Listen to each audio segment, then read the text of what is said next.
వే gold trusted gold buyers మీరు తాకట్టు పెట్టిన బంగారాన్ని విడిపించి ఈ రోజు ఉన్న మార్కెట్ ధరకు కొనబడను. టైం ఒక పిఎం వచ్చి కామన్ పీపుల్కి 1 year పాటు గోల్డ్ కొనకండి అని చెప్పారు. అది వినడానికి కూడా అందరికీ షాకింగ్ గా ఉంది. साल भर तक घर में कोई भी फंक्शन हो सोना नहीं खरीदेंगे. మన దేశము గోల్డ్ కొనడం ఎప్పుడైతే ఆపేస్తుందో 20 సంవత్సరాల తర్వాత India will become the super power. మనకి కొనొద్దు అని చెప్పే బదులు అదైతే గవర్నమెంట్ నుంచే స్ట్రిక్ట్ రూల్స్ పాస్ చేయొచ్చు కదా. దానివల్ల విశ్వవ్యాప్తంగా ట్రేడ్ కి ఏమైనా ఇబ్బంది వస్తే అప్పుడు ఇండియా మీద WTO కేసు వేసే అవకాశం. ఇరానియన్స్ చేస్తున్న పనులు చూస్తుంటే కొన్ని ఇప్పుడు ఆయిల్స్ అన్ని తీసుకెళ్లి ఆ సముద్రంలో వేయడం, దిగుబడి ఎక్కువ ఉంది కానీ అమ్మే అవకాశం తగ్గిపోయింది. సో దాంతో ఏం చేయాలి? తీయాలి, సముద్రంలో పడేయాలి. ఆయిల్ అందులో వేస్తున్నారు కానీ దాని యొక్క ప్రభావము మన క్లైమేట్ మీద ఎలా చూపిస్తుందో. ఇంటర్నెట్ కూడా హార్మూజ్ జలసంధి నుంచి చాలా కంట్రీస్ కి వెళ్తుంది కాబట్టి దీని మీద స్ట్రెయిట్ ఆఫ్ హోర్మూజ్ లో ఆ వాటర్ కిందంతా ల్యాండ్ మైన్స్ పెట్టేశారు. ఆ ల్యాండ్ మైన్స్ కి ఏ షిప్ వచ్చి తగిలినా అది బ్లాస్ట్ అయిపోయింది. చుట్టుపక్కల ఎక్కడైనా ఇంటర్నెట్ కేబుల్ ఉందనుకోండి, మిగతా జాబ్స్ కి అసలు ఎవరు మనకి ఎంత డ్యామేజ్ జరుగుతుందో మనం లైవ్ లో చూస్తున్నాం కాబట్టి అసలు మళ్ళీ ఇది 3వ ప్రపంచ యుద్ధానికి దారి తీసే వరకు అంటే మనము చాలా ఇంటెలిజెంట్ గా ఆపరేషన్ సింధూర్ ని కరెక్ట్ టైం కాపేసాం. వార్ వల్ల ఆయిల్ రేట్స్ కూడా ఇప్పుడు 150 వరకు పెరిగే ఛాన్సెస్ ఉన్నాయని అంటున్నారు. ఇది ఎందుకు అవుతుంది అంటే ఖచ్చితంగా ఎవరైతే యాంటీ ఇండియా సెంటిమెంట్ కలిగిన ఇన్స్టిట్యూషన్స్ ఉంటారో, ఇప్పుడు ఇంటర్నేషనల్ ట్రిప్పులు టూర్లు ఇవన్నీ తగ్గించుకోండి.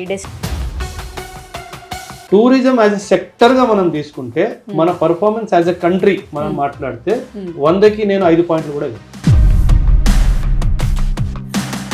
I will feel more safe going to Europe than going to north east. Prime minister కానీ సీఎం కానీ ట్రావెల్ చేస్తున్నప్పుడు ట్రాఫిక్ ఎందుకు ఆపుతారు మీరు? మన ఇంట్లో అమ్మ నాన్న పిల్లలు వైఫ్ అందరు ఉంటారు, వాళ్ళకే మనకు ఒక రోజు సరిపోదు. వీళ్ళు రాష్ట్రం అంతా దేశం అంతా నడుపుతున్నారు. Hello guys, welcome to it's you TV. నేను మీ నందు. రీసెంట్గా ప్రపంచ దేశాలన్నీ ఎంత ఇబ్బంది పడుతున్నాయో ఆర్థికంగా మనందరం చూస్తూనే ఉన్నాం.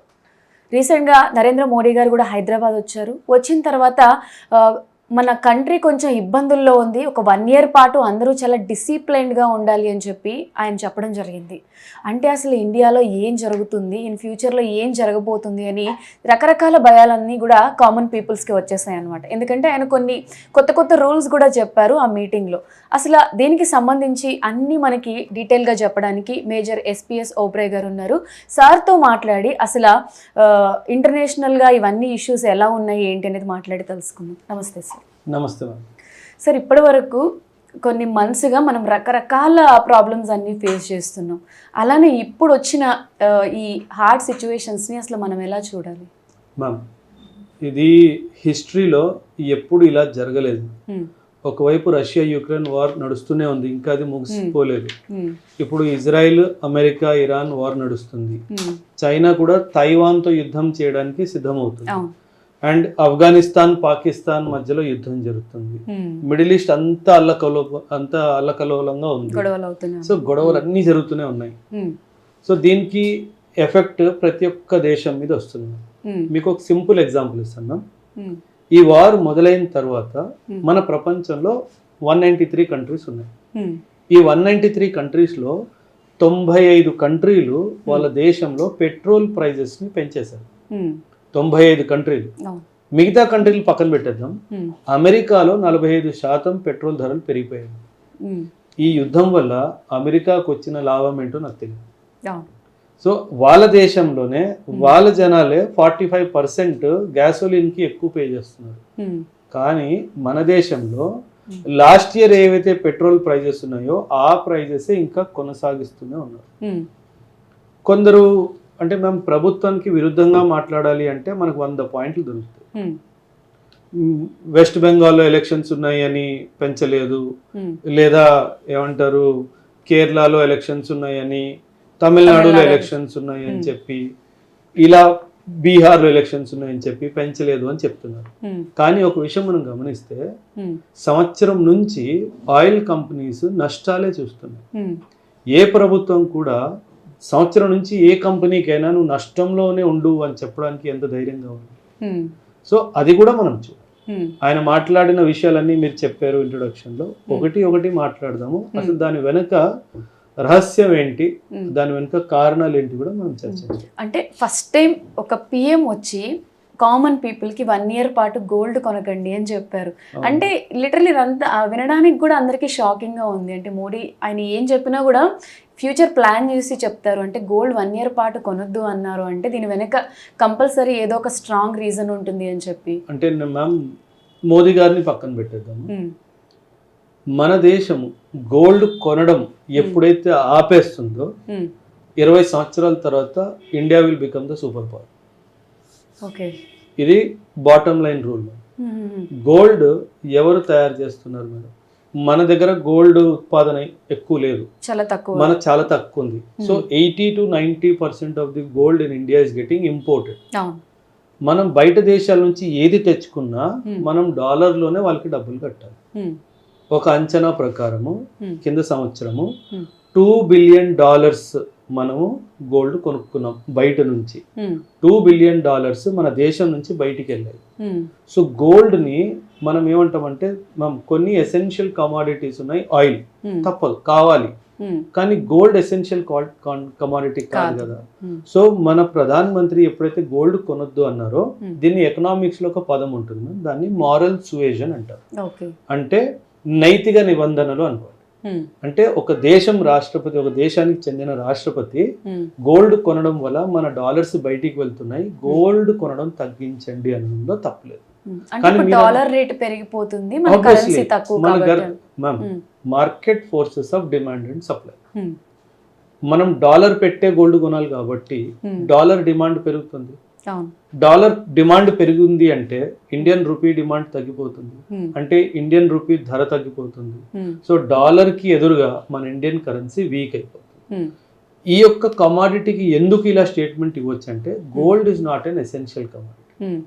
తనేమంటారు, ఆ డబ్బుని మీరు ఇండస్ట్రీస్ లో ఇన్వెస్ట్ చేయండి, రియల్ ఎస్టేట్ లో ఇన్వెస్ట్ చేయండి, స్టాక్ మార్కెట్ లో ఇన్వెస్ట్ చేసుకోండి, పర్వాలేదు. గోల్డ్ మీద ఎగబడి మీరు కొనుక్కుంటే. అండ్ ఇంకో విషయం మేడం, ఎకానమీస్ ఏమంటారంటే ఇప్పుడు యుద్ధాలు జరిగినప్పుడల్లా అందరూ ఎగబడి గోల్డ్నే కొంటారు. మనం వార్ జరుగుతున్నప్పుడు కూడా చూసాము, గోల్డ్ దాదాపు 1,80,000 కూడా టచ్ చేసి, ఇప్పుడు 1,50,000 53,000 ఎక్కడ ఉంది. So gold is subject to market volatility. అంటే మార్కెట్ లో ధరలు పైన కింద బాగా ఎక్కువ అవుతాయి కాబట్టి దాని వల్ల కూడా మీరు నష్టపోయే అవకాశం ఉంది కాబట్టి జాగ్రత్తగా కొనండి, ఒక సంవత్సరం పాటు కొనబాకండి అని చెప్పారు. అందులో తప్పేమీ లేదు. కాకపోతే మీరు అన్నట్టుగా మొదటిసారి ఒక ప్రధాన మంత్రి వచ్చి ఇలా మాట్లాడడం జరిగింది, కానీ పరిస్థితులు అలా ఉంది, తను కూడా ఏం చేయలేదు. అంటే ఇండియా అంటేనే మనకి గోల్డ్ అనేది ఒక ఎమోషన్లా అయిపోయింది. అంటే ఆడపిల్లల పెళ్ళిళ్ళ దగ్గర నుంచి ఏ అకేషన్ వచ్చినా కూడా ఒక గిఫ్ట్ ఐటెంలో దాన్ని యూజ్ చేస్తూ ఉన్నారు. ఇప్పుడు కొనొద్దన్నారు కాబట్టి ఒక 1 year పాటు నిజంగానే ఇండియన్స్ అందరూ కొనకుండా ఉంటే దానివల్ల అసలు మన కంట్రీకి వచ్చే బెనిఫిట్స్ ఏ రకంగా పెరగచ్చు? చాలా ఉంటాయి.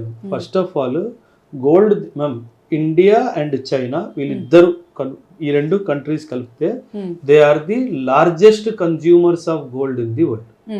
కానీ ఇంతకు ముందు ఇండియాలోనే గోల్డ్ చాలా ఎక్స్ట్రాక్షన్ జరిగేది, ఇండియా నుంచే మనం తీసుకునే వాళ్ళం. సో బయట నుంచి తెప్పించుకునే అవసరం మనకు అంతగా ఉండేది కాదు. జనాభా కూడా కంపారిటివ్లీ అప్పుడు తక్కువ ఉండేది, అప్పుడు ఆర్థిక పరిస్థితులు కూడా అంత బాలేవు. సో గోల్డ్ యొక్క డిమాండ్ అంత లేదు మేము అప్పుడు. కానీ 1991 తర్వాత మన ఆర్థిక పరిస్థితులు బాగా పెరిగాయి కాబట్టి ఇన్వెస్టిబుల్ సర్ప్లస్, అంటే ఇన్వెస్ట్మెంట్ చేసే డబ్బు అధికంగా మన దగ్గర ఉంది కాబట్టి మనం గోల్డ్ కొంటున్నాం. కానీ మీరు అన్నట్టుగా ఇండియన్ ఫ్యామిలీ సిస్టంలో, ఇండియన్ కల్చరల్ సిస్టంలో గోల్డ్ చాలా డీప్ రూటెడ్. ప్రతి ఫంక్షన్ లో గోల్డ్ కావాలి, బాబు పుట్టిన గోల్డ్ కావాలి, పెళ్ళైనా గోల్డ్ కావాలి, శారీ సెరమనీ గోల్డ్ కావాలి, తర్వాత వాళ్ళకి పిల్లలు పుట్టిన గోల్డ్ కావాలి, అక్షయ తృతీయ గోల్డ్ కావాలి, ప్రతి ఒక్క పండగ గోల్డ్ కావాలి. So gold is very closely related to our culture.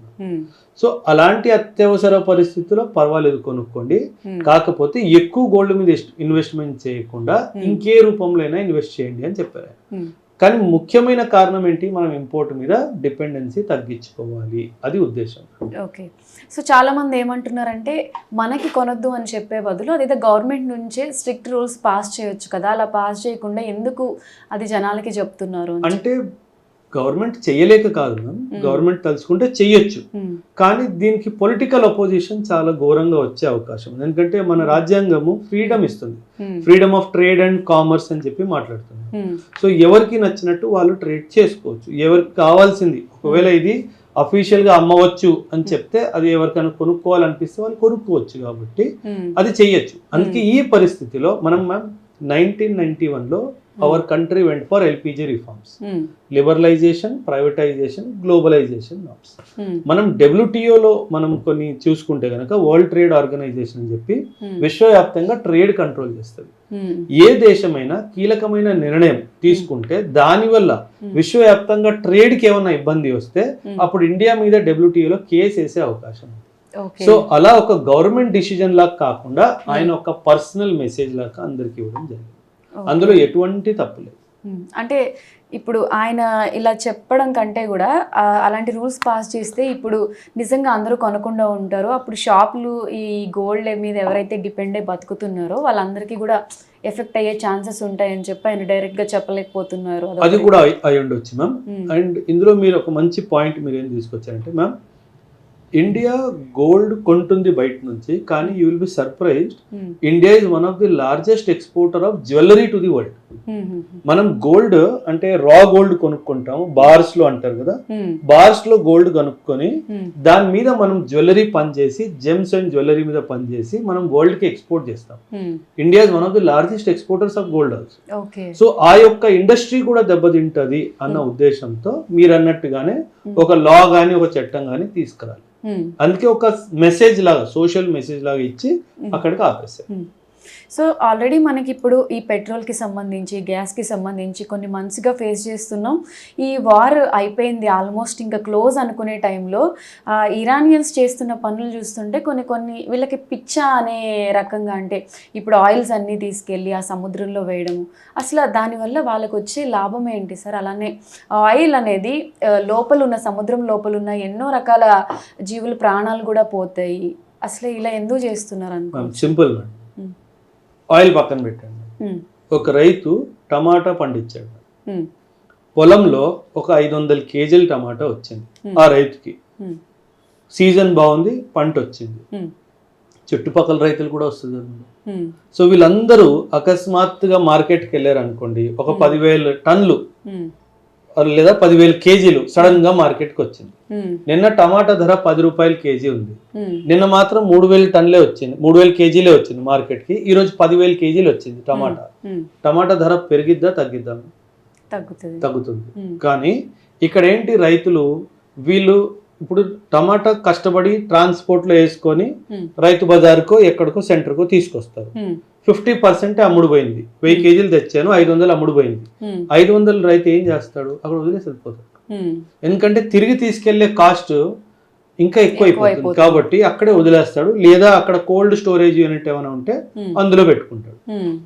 ఇప్పుడు మనం కట్ షాట్ చేసి ఆయిల్ దగ్గరికి వెళ్తే, ఆయిల్ ఎలా అంటే మ్యామ్, ఒక్కసారి డ్రిల్ చేసాక ఆయిల్ ఎక్స్ట్రాక్షన్ స్టార్ట్ అయిందంటే దానికి ఆపడానికి లేదు, దాన్ని ఆపేస్తే ఆ హోల్ మూసిపోతుంది, శాశ్వతంగా మూసిపోతుంది. సో వాళ్ళకి అది నష్టం అవుతుంది కాబట్టి వాళ్ళు ఏం చేస్తారు, ఇప్పుడు మనందరికీ తెలుసు స్ట్రైట్ ఆఫ్ హోర్ముజ్ లో అమెరికా వాడు నిబంధన పెట్టి ఇక్కడి నుంచి వెళ్ళడానికి వీల్లేదు అంటున్నారు. అటు ఆయిల్ ప్రొడక్షన్ ఆపలేని పరిస్థితి, ఇటు పంపించలేని పరిస్థితి. ఆపేస్తే ఆ ఆయిల్ రిగ్ శాశ్వతంగా మూసుకోబోతుంది అన్న భయం ఉంది.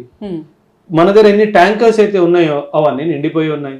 సో ఇప్పుడు అవుట్పుట్ ఏంటి, ఎక్కువ అవుట్పుట్ ఉంది, దిగుబడి ఎక్కువ ఉంది, కానీ అమ్మే అవకాశం తగ్గిపోయింది. సో దాంతో ఏం చేయాలి, తీయాలి, సముద్రంలో పడేయాలి, ఇంకే ఆప్షన్ లేదు ఇరాన్ దగ్గర. ఇరాన్ చేస్తుంది కరెక్ట్ అంటే ముమ్మాటికి తప్పే, కానీ ఇక్కడ అమెరికా చేస్తుంది కరెక్ట్ అంటే మనం కూర్చొని చర్చించాల్సిన విషయం. సో ఇరాన్ ఒక తప్పనిసరి పరిస్థితులు ఇరుక్కొని ఇటు ఆపలేక, ఇటు పంపించలేక, ఇటు పడేయలేక పరిస్థితులు. సో దీనివల్ల అంటే వాళ్ళకి నష్టమే, ఆ ప్రొడక్షన్కి అయ్యే ఖర్చు కూడా వాళ్ళకి రాదు కాబట్టి విశ్వవ్యాప్తంగా అందరికీ నష్టం. మనం అందుకే అంటారు వార్ వల్ల లాభం ఎవరికి రాదు, ఇది మనం గుర్తుపెట్టుకోవాలి. ఆర్థికంగా కానీ, సామాజికంగా కానీ, వ్యక్తిపరంగా కానీ, మనకి శారీరకంగా కానీ ఏ పరంగా చూసుకున్నా వార్ వల్ల వచ్చే లాభం ఏది లేదు, జీరో. కాకపోతే గొప్పలు చెప్పుకుంటారు, నేను ఆ యుద్ధం గెలిచాను, ఆ యుద్ధం గెలిచాను. కానీ ఆ యుద్ధం తర్వాత ఎంతమంది చనిపోయారో మనం లెక్క పెట్టుకుంటే అప్పుడు మనకు తెలుస్తుంది యుద్ధం ధర ఏంటో. సో ఇప్పుడు జరుగుతుంది, ఇప్పుడు మీరు అంటున్నారు ఆయిల్ అందులో వేస్తున్నారు, కానీ దాని యొక్క ప్రభావము మన క్లైమేట్ మీద ఎలా చూపిస్తుందో మనకు 10-20 సంవత్సరాల తర్వాత తెలుస్తుంది. మీరు ఎండలు చూస్తున్నారు ఎలా ఉన్నాయో. ఇప్పుడు ఆయిల్ సముద్రం మీద వెళ్తే ఆ యొక్క సూర్యకిరణాలకి అక్కడ ఏమవచ్చు, ఏమైనా రావచ్చు. So that also is a possibility. అక్కడ ఒక మంట ఒకవేళ అయితే దాని పరిస్థితి ఏంటి. సో ఎన్నో విషయాలు ఉన్నాయి. మనకి కూడా ఇప్పుడు 2000 కిలోమీటర్స్ డిస్టెన్స్ లోనే ఇది జరుగుతుంది కాబట్టి ఆల్రెడీ మన వెదర్ ఇవన్నీ కూడా ఎఫెక్ట్ అయ్యాయి. 100% ఎఫెక్ట్ ఉంటుంది. ఇది ఆయిల్ వల్ల మాట్లాడాం కదా. మయన్మార్ అనే దేశము 100 రూపాయలు ఉంది అనుకోండి మేడం, ఈ యుద్ధం మొదలైన ముందు ఆయిల్ ధర మయన్మార్ లో ఈ రోజు 210 రూపాయలు పెట్రోల్. అంటే 100% పైగా పెంచింది. మయన్మార్ లాంటి దేశం, పాకిస్తాన్ లాంటి దేశము, వీళ్ళకి పెట్రోల్ లేక జనాలు ఇబ్బంది పడిపోతున్నారు. మనకి ఎటువంటి షార్టేజ్ లేదు. రెండవది ధరలు మాత్రం అక్కడే ఫిక్స్ పెట్టేసింది గవర్నమెంట్. సో మనం మంచిగా కోరుకుంటున్నాం, అది మనం అర్థం చేసుకోవాలి. కాకపోతే పరిస్థితులు బాగా, మేము ఇలాంటి జియో పొలిటికల్ సిచ్యువేషన్ గతంలో రాలేదు. వరల్డ్ వార్ 2 తర్వాత ఇలాంటి సిచ్యువేషన్ రావడం మొదటిసారి. సో దీని యొక్క ప్రభావం మన దేశం మీద ఖచ్చితంగా ఉంటుంది. అంటే మన తప్పు లేకుండా, మన ఇన్వాల్వ్మెంట్ లేకుండా ఇండియన్స్ అందరూ నష్టపోతున్నారు, అలానే అదర్ కంట్రీస్ కూడా చాలా వరకు సఫర్ అవుతున్నాయి. ఇది ఇలాగే కొనసాగితే ఆల్రెడీ మనకి ఎంత డ్యామేజ్ జరుగుతుందో మనం లైవ్లో చూస్తున్నాం. కాబట్టి అసలు మళ్ళీ ఇది 3వ ప్రపంచ యుద్ధానికి దారి తీసే వరకు కంటిన్యూ అవుతుందా సార్? మ్యామ్, గ్లోబలైజేషన్ అంటే ఏంటి మేడం? ప్రపంచం అంతా ఒక విలేజ్ లాంటిది అని అర్థం. ఎక్కడ చిన్నది ఏం జరిగినా దాని ఎఫెక్ట్ మన మీద ఉంటుంది. ఇజ్రాయెల్ ప్యాలెస్టీన్ కొట్టుకున్నా మన మీద ఎఫెక్ట్ ఉంటుంది, రష్యా యుక్రెయిన్ కొట్టుకున్నా మన మీద ఎఫెక్ట్ ఉంటుంది, చైనా తైవాన్ ఫ్యూచర్ లో కొట్టుకున్నా మన మీద ఎఫెక్ట్ ఉంటుంది, థైలాండ్ కంబోడియా కొట్టుకున్నా మన మీద ఎఫెక్ట్ ఉంటుంది, అమెరికా ఇంకెవరితో కొట్టుకున్నా మనకు ఖచ్చితంగా ఎఫెక్ట్ ఉంటుంది. ఇప్పుడు రష్యా వాడు యుక్రెయిన్ మీద యుద్ధం చేస్తున్నాడు అని చెప్పి అమెరికా వాడు నన్ను రష్యా నుంచి ఆయిల్ కొనుక్కోవద్దని చెప్పాడు. నాకు సంబంధం లేని విషయం. కాకపోతే ఇన్ఫాక్ట్ ఇండియా ఈ స్పాన్సరింగ్ ద రష్యన్ వార్ అని కూడా చెప్పారు, మనమే స్పాన్సర్ చేస్తున్నట్టు మాట్లాడారు. సో ఇవన్నీ ఖచ్చితంగా వస్తాయి, దాన్ని మనం ఏమి చేయలేని పరిస్థితి. అంటే మనము చాలా ఇంటెలిజెంట్ గా ఆపరేషన్ సింధూర్ ని కరెక్ట్ టైం ఆపేసాం. మనం యుద్ధం మొదలు పెట్టడం చాలా సులువు, దాన్ని ఆపడం చాలా కష్టం. ఆ యుద్ధం మధ్యలో ఒక్క అవకాశం అందరికీ వస్తే యుద్ధం ఆపడానికి, ఆ అవకాశం అమెరికా కూడా వచ్చింది, కానీ అమెరికా అవకాశాన్ని సద్వినియోగం చేసుకోలేదు. అమెరికా ఏమనుకుంది, వీడు ఎలాగో 5-10 రోజుల్లో ఓడిపోతాడేమో అనుకుంది, కానీ అది జరగలేదు. సో యుద్ధం అలా కొనసాగుతున్నది. ఇప్పటికొచ్చి ఎవరు చెప్పలేరు యుద్ధం ఎవరు గెలిచారని చెప్పడానికి లేదు, యుద్ధం అవుతుందని చెప్పడానికి లేదు, యుద్ధం ఆగిపోయిందని చెప్పడానికి కూడా లేదు. సో ఏం జరుగుతుందో తెలియదు. 2 రౌండ్స్ ఆఫ్ పీస్ టాక్స్ అయిపోయాయి. ఆ పీస్ టాక్ లో ఏం బయటకు వచ్చిందో అది ఎవరు మాట్లాడట్లేదు. కానీ అటాక్స్ ఇంకా కొనసాగుతూనే ఉన్నాయి. వారానికి 10 రోజులకు ఒకసారి ఇరాన్ వాడు యుఏఈ మీదనో బహ్రెయిన్ మీదనో ఏదో విధంగా అటాక్స్ చేస్తూనే ఉన్నాడు. కొత్త కొత్త మిజైల్స్ ని షోకేస్ చేస్తున్నారు. అంటే ప్రపంచం ఎక్కడికి వెళ్ళిపోతుందో అర్థం కావట్లేదు. అంటే మీరు చూసిన ఇప్పటి వరకు ఇలాంటి గ్లోబల్ సిచ్యువేషన్స్ లో ఇంత దారుణమైన పాలిటిక్స్ ఎప్పుడైనా చూసారు? లేదు, అస్సలు జీరో మేడం. అంటే యాక్చువల్లీ ఏంటంటే మ్యామ్, సిచ్యువేషన్ కన్నా లీడర్స్ బాగాలేరు. అటు ట్రంప్ కూడా నేను తగ్గను అని చెప్పేసి, ఇక్కడ ఇరాన్ వాళ్ళు కూడా మేము చచ్చిపోతాం కానీ మేము వెనక్కి స్టెప్ తీసుకోము అని చెప్పి. సో లీడర్స్ చాలా ఎక్స్ట్రీమ్ థింకింగ్ ప్రాసెస్ లో ఉన్నారు కాబట్టి ఎక్కడ మనకి సొల్యూషన్ కనిపించట్లేదు. ఇప్పుడు దీంతో పాటు వీళ్ళు కొత్తగా ఒకటి చెప్తున్నారు, ఇంటర్నెట్ కూడా హార్ముజ్ జలసంధి నుంచి చాలా కంట్రీస్ కి వెళ్తుంది కాబట్టి దీని మీద ట్యాక్స్ వేద్దాము మిగతా కంట్రీస్ కి అని చెప్పి, from the straight of Hormuz నుంచి. అంటే అది వేయడానికి అయితే వీలు కావట్లేదు. ఇంటర్నేషనల్ లాస్ ఏవైతే ఉన్నాయో వాటికి పర్మిషన్ అయితే ఇవ్వవు, కానీ వాటిని షార్ట్ టర్మ్ పీరియడ్ కి డిస్రప్ట్ చేసే అవకాశం ఉంది. ఎందుకంటే ఇంటర్నెట్ కేబుల్స్ ప్రపంచ వ్యాప్తంగా సముద్ర తట్టు నుంచే వెళ్తాయి కాబట్టి అక్కడ ఏమైనా ఎక్స్ప్లోజన్. ఎందుకంటే మ్యామ్ వీళ్ళు ఏం చేశారంటే ఇరానియన్స్ స్ట్రెయిట్ ఆఫ్ హార్ముజ్ లో ఆ వాటర్ కిందంతా ల్యాండ్ మైన్స్ పెట్టేశారు. ఆ ల్యాండ్ మైన్స్ కి ఏ షిప్ వచ్చి తగిలినా అది బ్లాస్ట్ అయిపోయింది. ఆ ల్యాండ్ మైన్ బ్లాస్ట్ అయినప్పుడు అక్కడ చుట్టుపక్కల ఎక్కడైనా ఇంటర్నెట్ కేబుల్ ఉంది అనుకోండి, ఆ కేబుల్ ఏ దేశం వైపు వెలుపుతుందో ఆ దేశం యొక్క ఇంటర్నెట్ బ్లాక్ అయ్యే అవకాశం ఉంది. అండ్ వీళ్ళు కూడా ఐడెంటిఫై చేసి ఓకే ఈ కేబుల్ పాకిస్తాన్కి వెళ్తుంది, ఈ కేబుల్ చైనాకి వెళ్తుంది, చైనాకి పెంచేద్దాం అనుకున్నాడు అనుకోండి, ఆ సెలెక్టివ్ బ్లాస్టింగ్ కూడా చేసే అవకాశం ఉంది. సో ఇంటర్నెట్ ని as a tool of geo politics వాడే అవకాశం కూడా ఉంది. అలా చేస్తే ఇంకా మిగతా జాబ్స్ కి అసలు ఎవరు పని చేసుకోలేని సిచ్యువేషన్ క్రియేట్ అయిపోతుంది. Side effects of war madam.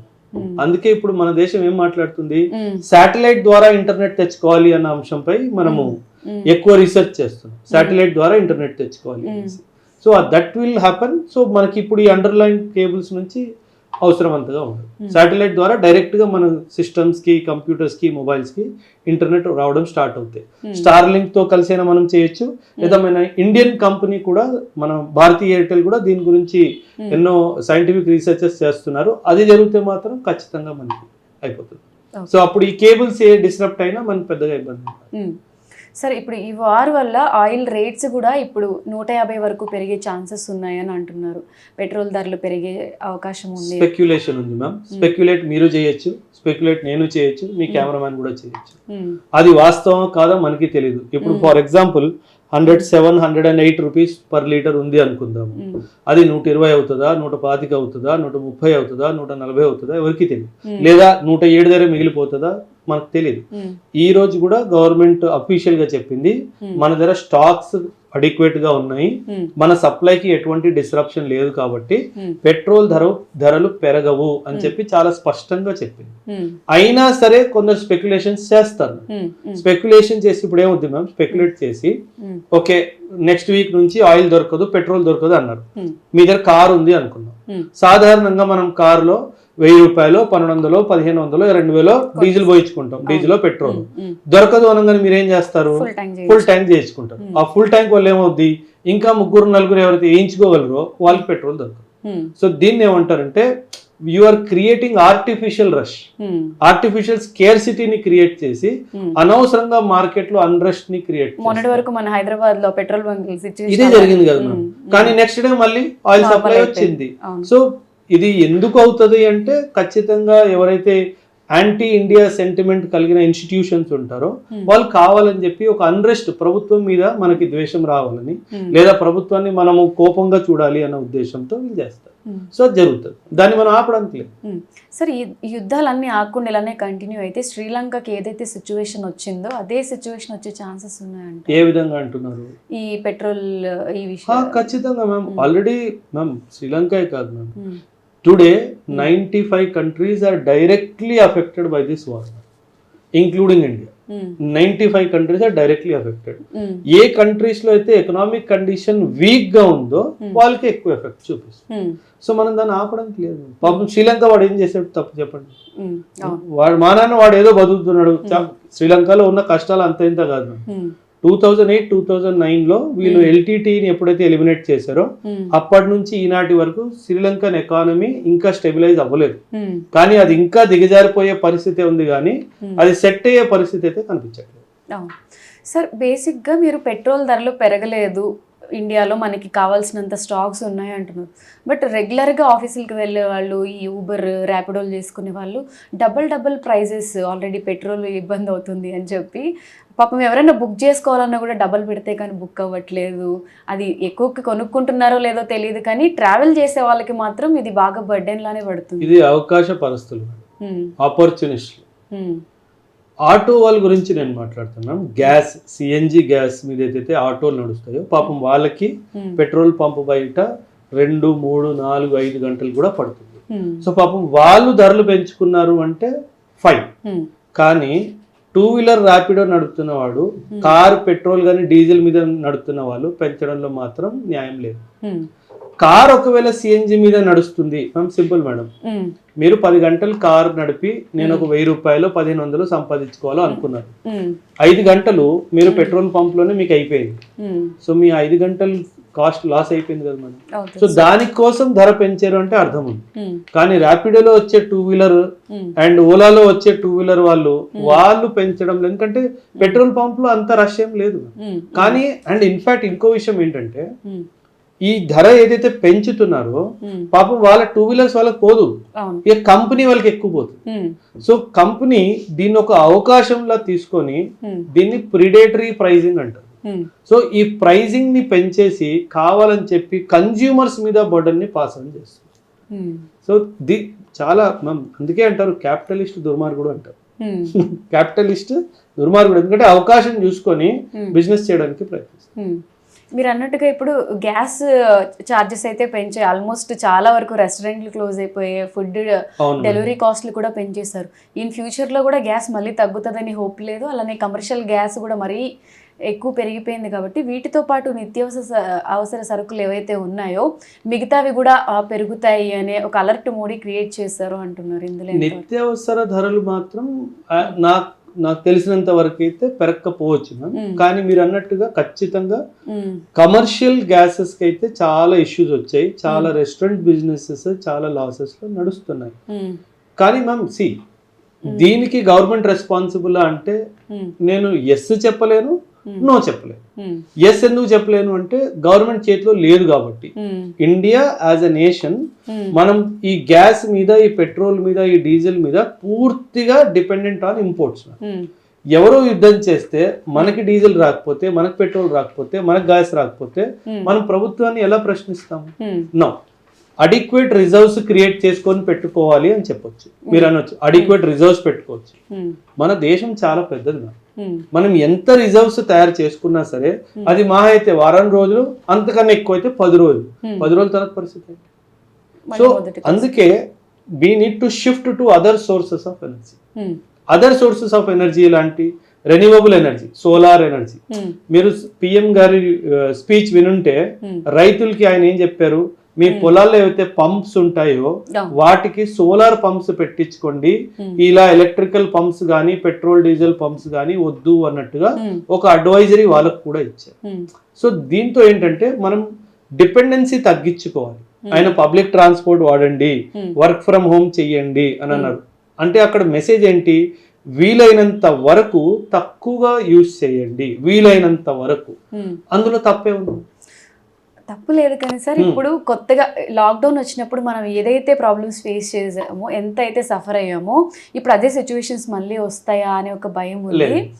That is an extreme statement to make. But ma'am lockdown అన్నది 100-200 years కి ఒక్కసారి అలాంటి పరిస్థితి వస్తుంది. 1920s లో ఒకసారి వచ్చింది, ఇప్పుడు 2020లో మనకు వచ్చింది. సో 100 సార్లకు ఒకసారి వచ్చింది అనుకుందాం. Lockdown is a completely different situation. కానీ ఇప్పుడు అలాంటి మ్యామ్ మీరు ఒక మాట ఎప్పుడైనా గుర్తుపెట్టుకోవాలి, మీ ఆడియన్స్ అందరికీ చెప్తున్నాను, ఎప్పుడైనా సరే ఎవరైనా ప్రభుత్వం తీసుకున్న ఏ నిర్ణయం మీద అయినా సరే ఒక ప్రశ్న వచ్చింది అంటే దాని వెనుక నిజమెంత, దాని వెనుక అబద్ధం ఎంత, దాని వెనుక పొలిటికల్ ఆస్పిరేషన్స్ ఎంత, ఇవన్నీ చూసుకున్న తర్వాతే మీరు నిర్ణయం తీసుకోండి. అంటే ఇది మీలాంటి సీనియర్స్కి నాలెడ్జ్ ఉన్న వాళ్ళకి అర్థమవుతుంది సార్. ఇప్పుడు మోడీ గారు హైదరాబాద్ వచ్చి ఒక 10 విషయాల గురించి ఆయన డిస్కస్ చేశారు. సో కామన్ పీపుల్కి అవన్నీ ఎలా అర్థమవుతాయి, ఎలా కన్వే అవుతాయో తెలియదు కాబట్టి నేను అవన్నీ కూడా క్వశ్చన్స్ రాసుకుని వచ్చాను. అంటే మీ పాయింట్ ఆఫ్ వ్యూలో మీరు ఏమనుకుంటున్నారు అని చెప్పి. మనం స్టెబిలిటీ గురించి మాట్లాడుకుంటే మ్యామ్, ఎకనామిక్ స్టెబిలిటీ మ్యామ్, మనం 1970s లోకి వెళ్దామా? 1970s లో కూడా యుద్ధాలు జరిగాయి, మిడిల్ ఈస్ట్ లో అన్ని యుద్ధాలు జరిగాయి. అప్పుడు కూడా మన ధరలు, ఆయిల్ ధరలు ఆల్మోస్ట్ 100% పెరిగిపోయాయి. 1970s లో పెరిగిన ధరలు 100% ఈసారి ఎందుకు పెరగలేదు? ఎందుకంటే ప్రభుత్వం ఏం చెప్పింది, ఆయిల్ డిస్ట్రిబ్యూషన్ కంపెనీస్ కి లాసెస్ ఏమైనా ఉంటే నువ్వు చూసుకో, తర్వాత చూసుకుందాం లెక్క. తర్వాత ఎప్పుడైనా సిచ్యువేషన్ స్టెబిలైజ్ అయిన తర్వాత మనం లెక్కలు చూసుకుందాము. ప్రస్తుతానికి కన్జ్యూమర్ కి ఎటువంటి లాస్ రావద్దు. 1970s లో నువ్వు 100% పెంచిన వాడివి 2026 లో రూపాయి కూడా పెంచలేదు అంటే అది ప్రభుత్వం గెలిపే కదా. అంటే ప్రభుత్వం గెలుపు అని చెప్పి మనం చాలా హ్యాపీగా ప్రౌడ్గా ఫీల్ అవుతున్నాము. బట్ కొన్ని సందర్భాల్లో కొంతమంది చెప్తున్నారు ఇంత నష్టాన్ని ప్రభుత్వం భరిస్తుంది కాబట్టి అదంతా మళ్ళీ ఏదో ఒక రూపంలో కామన్ పీపుల్ పైన వేస్తారు. మిడిల్ క్లాస్ వాళ్ళకి, అప్పర్ మిడిల్ క్లాస్ వాళ్ళకి ఎఫెక్ట్ పడుతుంది, డబ్బులు ఉన్న వాడికి ఏం కాదు అని చెప్పి.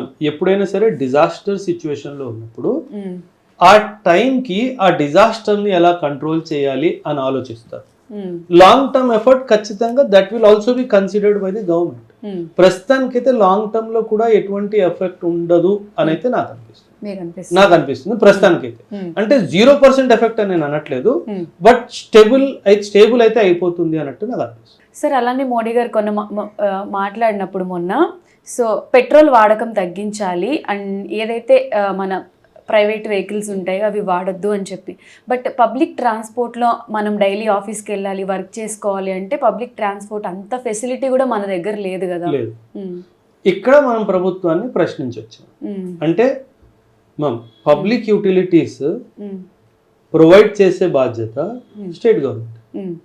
అది బస్ అవనివ్వండి, మెట్రో రైల్ అవనివ్వండి, లోకల్ రైల్ అవనివ్వండి, ఏదైనా దేశవ్యాప్తంగా నడిచేది రైల్వే, అది central government. Airways central government. కానీ పబ్లిక్ ట్రాన్స్పోర్ట్ ని డెవలప్ చేసే బాధ్యత ఖచ్చితంగా state government. Road national highway అయితే సెంట్రల్ గవర్నమెంట్, స్టేట్ హైవే అయితే స్టేట్ గవర్నమెంట్. సో ఖచ్చితంగా స్టేట్ గవర్నమెంట్స్ కూడా ఇంకా ఎక్కువ ఏమంటారు ఇన్వెస్ట్మెంట్ ఇది ట్రాన్స్పోర్టేషన్ ఇన్ఫ్రాస్ట్రక్చర్ లో చేస్తే ఖచ్చితంగా మనకి ఒక సొల్యూషన్ వచ్చే అవకాశం ఉంది. దీనికి ఒక option switching to renewable energy resources. మనం మాట్లాడతాం కదా, ఏమంటారు ఎలక్ట్రిక్ వెహికల్స్ గురించి మనం మాట్లాడితే ఎలక్ట్రిక్ వెహికల్స్ కి మనం షిఫ్ట్ అవ్వచ్చు, కానీ షిఫ్టింగ్ కాస్ట్ ఉంది. ఇప్పుడు నా దగ్గర ఒక మారుతి కార్ ఉంది, దాని విలువ 12 లక్షల రూపాయలు. నేను ఇప్పుడు చిన్న ఎలక్ట్రికల్ కార్ కొనుక్కోవాలనుకున్న 8 నుంచి 16 లక్షలు ఉన్నాయి. అది ఎవరు ఇస్తారు నాకు? మనమే పెట్టుకోవాలి కదా. ఆ డబ్బులు మన దగ్గర ఉన్నాయా? లేదు. సో మనం ఏం చేస్తాము, ఉన్న కారుతోనే సర్లే నడిచినంత వరకు నడిపిద్దాము అన్న ఉద్దేశంతో ఉంటాం. కానీ ప్రభుత్వం ఏమంటారు పబ్లిక్ ట్రాన్స్పోర్ట్ వాడండి అని అంటున్నారు. కానీ హఠాత్తుగా మన ప్రభుత్వము హైదరాబాద్ లో ఒక 8 మెట్రో ట్రైన్లు నడుస్తున్నాయి అనుకోండి, 880 అయిపోగలుగుతుందా? హఠాత్తుగా కుదరదు, దానికి టైం పడుతుంది. సో ఏదైనా సరే infrastructure, when the government makes a statement, infrastructure support ఇచ్చిందా లేదా అన్నది ప్రశ్నించే హక్కు ప్రతి ఒక్క సామాన్యుడికి ఉంది. నువ్వు వచ్చావు, నువ్వు చెప్పావు ఇలా వాడుకోండి పబ్లిక్ ట్రాన్స్పోర్ట్ అని, కానీ పబ్లిక్ ట్రాన్స్పోర్ట్ ఏది? ఈ రోజు బస్సులో మనకు కూర్చోవడానికి సీట్ దొరికిద్దా? దొరకదు. అండ్ మీరు ఫర్ ఎగ్జాంపుల్ మీరే అనుకోండి, మీ స్టూడియో నుంచి ఇక్కడ దాకా రావాలి అని అనుకున్నారు, మీరు ఇలా తయారయ్యి ఈ సెన్సిటివ్ కెమెరాస్ తీసుకొని మీరు బస్సులో రాగలరా? కష్టం. మన సొంత పనులు ఇవన్నీ మనం అసాధ్యం. సో ఏం చేస్తారు, సరేలే అని చెప్పి కారులోనే వస్తారు. సో ఎక్కడైతే మనం అవాయిడ్ చెయ్యలేమో అక్కడ ప్రైవేట్ ట్రాన్స్పోర్ట్, ఎక్కడైతే మనం అవాయిడ్ చెయ్యగలమో అక్కడ public transport. So common sense ని వాడి మనం చేసుకుంటే మంచిది, సింపుల్. ఓకే సార్, ఇప్పుడు ఎలక్ట్రికల్ వెహికల్సే కొనండి, నెక్స్ట్ కొనే వాళ్ళందరూ కూడా వాటిని ఎక్కువ ఎంకరేజ్ చేయండి అని మోడీ గారు చెప్పారు. ఇప్పుడు అందరూ ఎలక్ట్రిక్ వెహికల్సే కొన్నారు అనుకోండి, ఇప్పుడు పెట్రోల్ బంక్లు ఎలా అయితే ఉన్నాయో అలా ఛార్జింగ్ పాయింట్స్ కూడా అరేంజ్ చేయాలి. ఇదంతా కూడా లాంగ్ టర్మ్ ప్రాసెసే కదా సార్. అలానే లాంగ్ టర్మ్ ప్రాసెస్ పక్కన పెట్టండి మేడం, మీరు ఇక్కడ పెద్ద పాయింట్ మిస్ అయిపోయారు. పాయింట్ ఏంటంటే మీరు ఎలక్ట్రిక్ వెహికల్ అంటున్నారు, బానే ఉంది, ఎలక్ట్రిసిటీ జనరేషన్ కోల్ వాడుతున్నారు, ఆ కోల్ కూడా ఇంపోర్ట్ చేస్తున్నారు. ఎలక్ట్రిసిటీ దేని ద్వారా వస్తుంది? మనకి ఎలక్ట్రిసిటీ సోలార్ నుంచి రావట్లేదు కదా, థర్మల్ పవర్ ప్లాంట్స్ నుంచి ఎలక్ట్రిసిటీ వస్తుంది. మన న్యూక్లియర్ కెపాసిటీ అంతా లేదు, మన రెన్యూవబుల్ ఎనర్జీ అంతా లేదు. So it is primarily coming from thermal power plants. ఆ ఎలక్ట్రిసిటీ కూడా బొగ్గును కాల్చే కదా వచ్చింది. సో అది నాన్ రెన్యూవబుల్ సోర్సే కదా, అది రెన్యూవబుల్ ఎనర్జీ కాదు. సో ఆ విషయం కూడా మనం గుర్తుపెట్టుకోవాలి. But immediate effect electrical vehicles ఏంటంటే మనం కంబషన్ గురించి మాట్లాడుకుంటే వాటి నుంచి వచ్చే పొగ చాలా తక్కువ కంపేర్ టు అదర్ పెట్రోల్ కానీ డీజిల్ వెహికల్స్ కానీ. సో ఎన్విరాన్మెంట్ పరంగా చాలా మంచిది, పొల్యూషన్ పరంగా చాలా మంచిది. అండ్ ఇన్ఫాక్ట్ ఈ ఎలక్ట్రిసిటీ ఛార్జింగ్ గ్రిడ్స్ గురించి మీరైతే మాట్లాడారో, ప్రభుత్వము సెంట్రల్ గవర్నమెంట్ చాలా సబ్సిడీస్ కూడా ఇస్తుంది. ఎలాగైతే పెట్రోల్ పంప్స్ పెట్టుకున్నారో అలా ఛార్జింగ్ స్టేషన్స్ పెట్టుకోవడానికి సబ్సిడీస్ కూడా ఇస్తుంది.